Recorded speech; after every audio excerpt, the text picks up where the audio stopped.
Good morning, good morning, good morning, and welcome to this week's Monday Motivation. This motivation, as all the motivations, especially created and designed to motivate your Monday, your morning, and even your week. And this morning I thought, why not talk about motivation to keep going? As you know, the theme every Monday is all around motivation.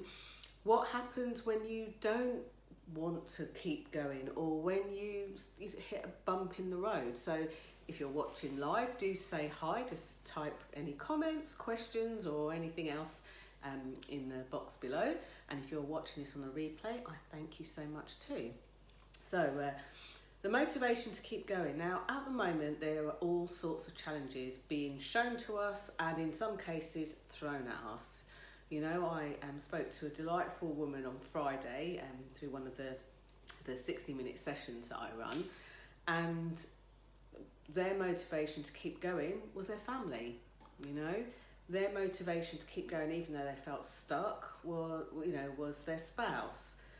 And sometimes when we're really in the thick of things, hey, morning Ivona, when we're really in the thick of things, it's sometimes hard to pull out of ourselves or to draw out of ourselves our own motivation, because ultimately you can have somebody standing over you telling you to go, do, but that's not really motivational. That's kind of forceful.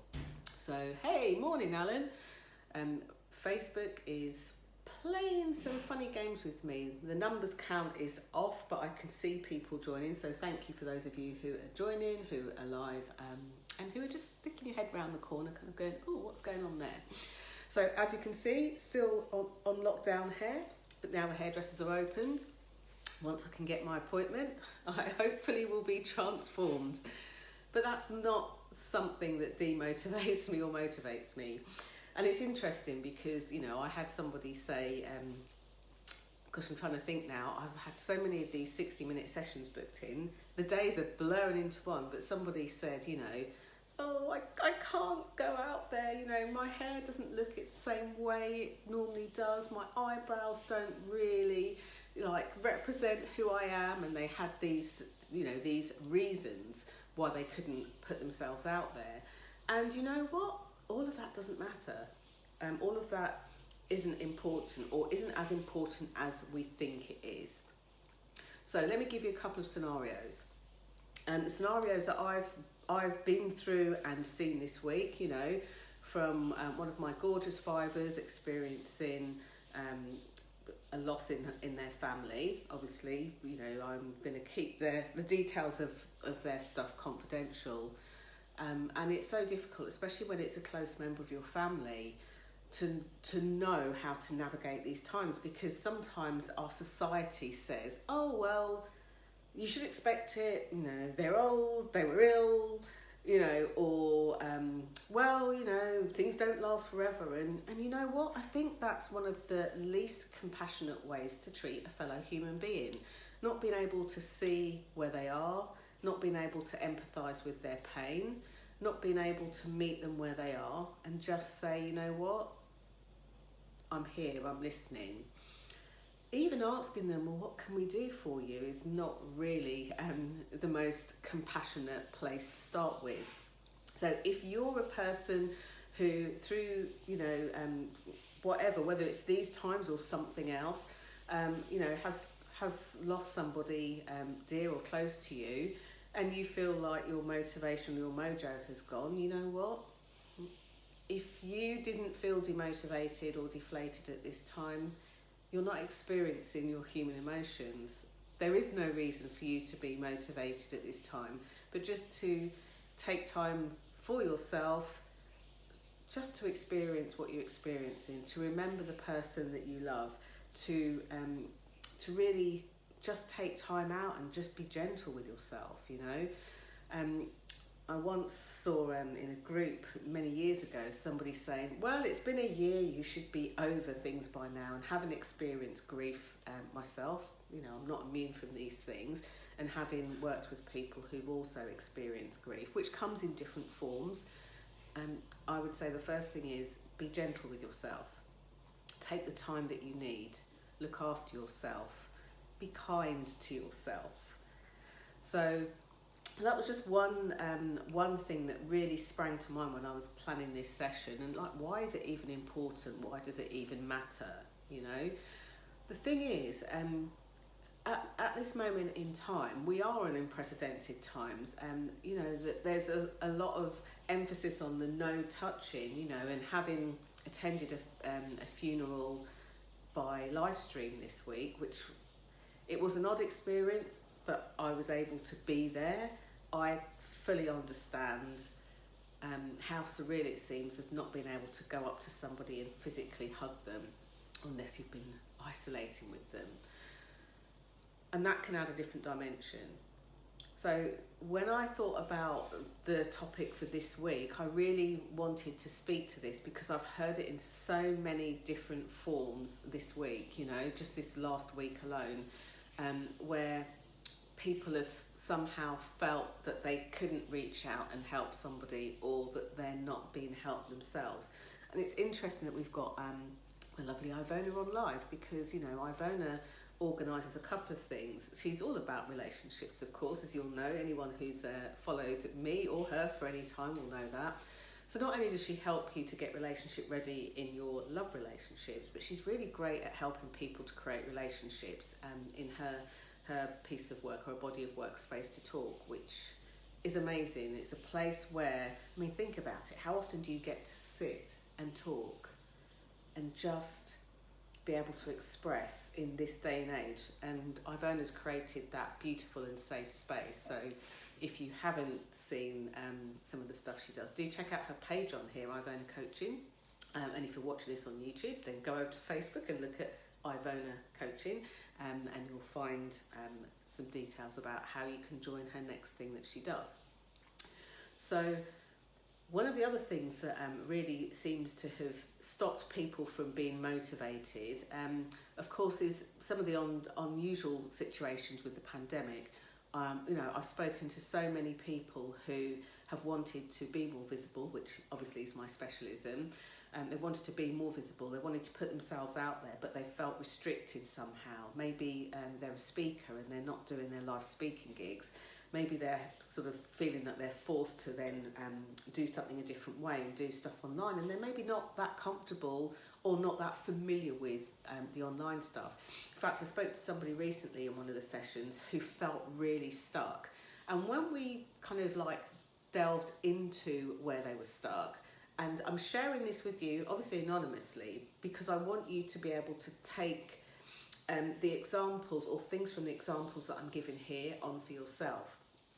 So when it came down to it, it was really that there were actually lots of different choices.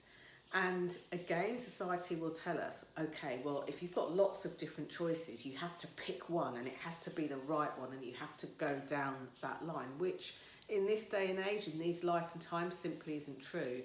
The only time I would suggest that somebody picks one path is if they are being confused by so many or too many different choices.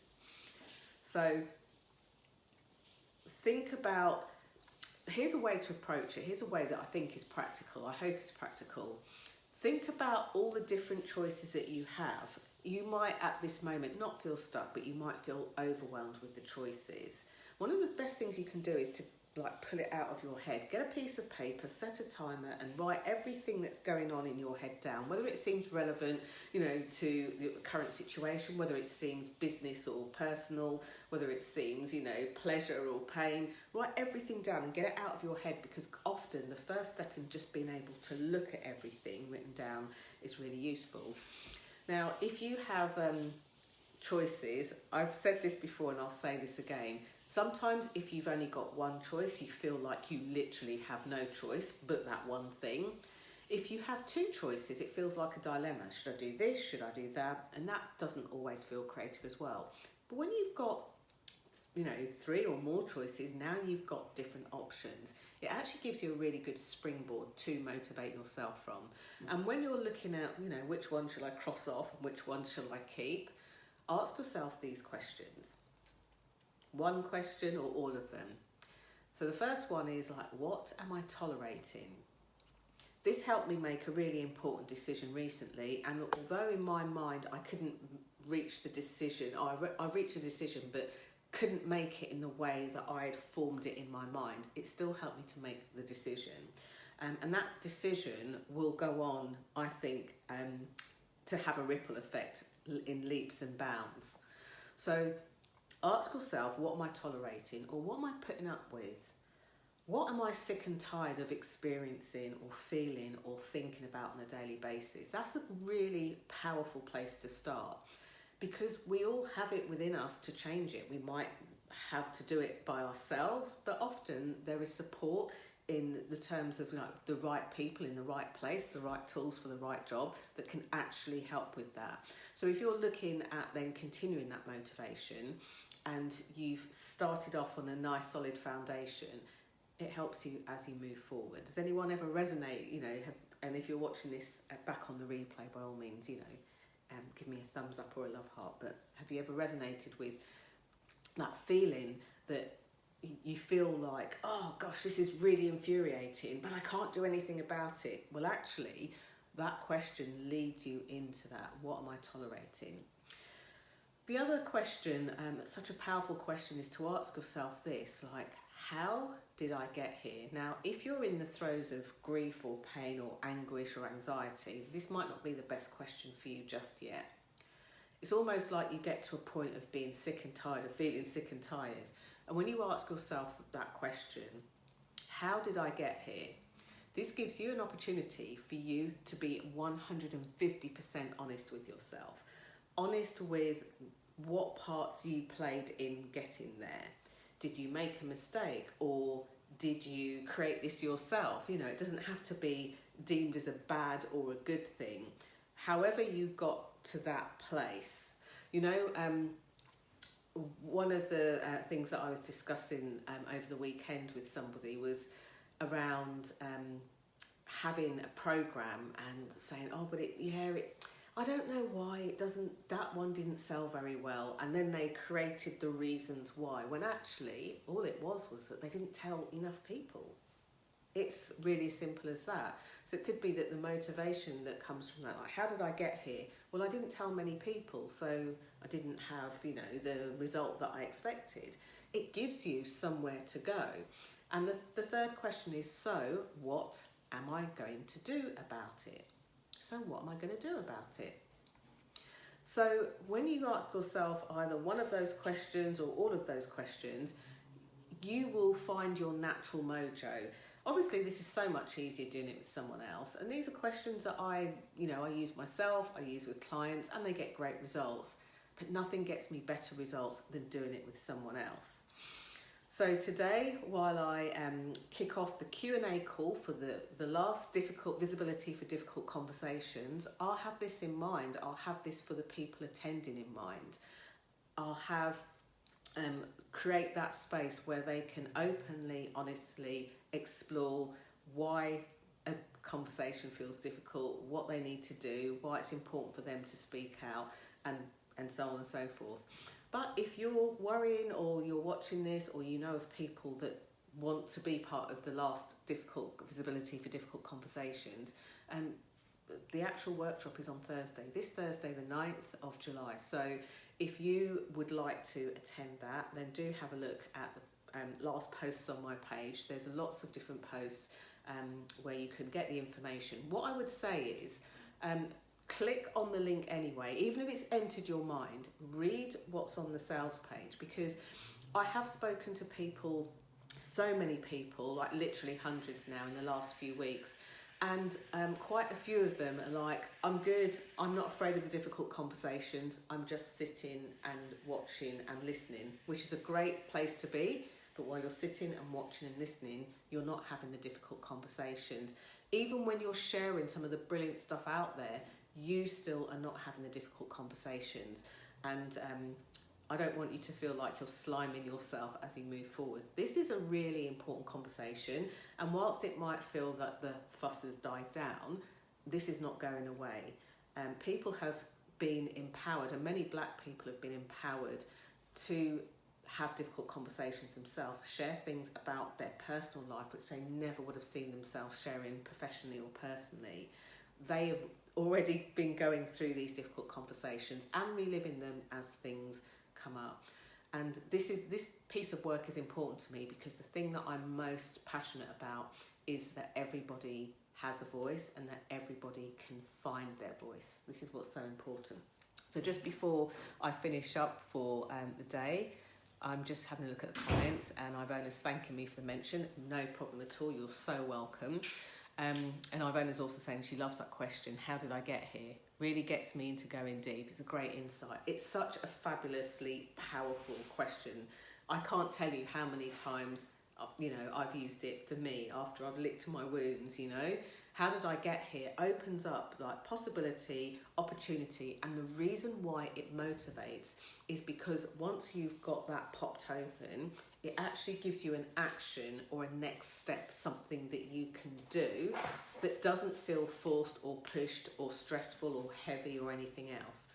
So can't wait to hear what you got from this, what came out. And I love the reminders. And if it has reminded you of something, tell us what it's reminded you of, because those comments when you post, oh, great reminders, and then go into the specifics of what it reminded you about, it's actually very helpful for other people that watch these back on the replay too. And it really causes a great ripple effect. Speaking of ripple effects, for those of you who do stuff in your daily work and daily life to make a difference, you may have seen the Save the Date announcement over the weekend.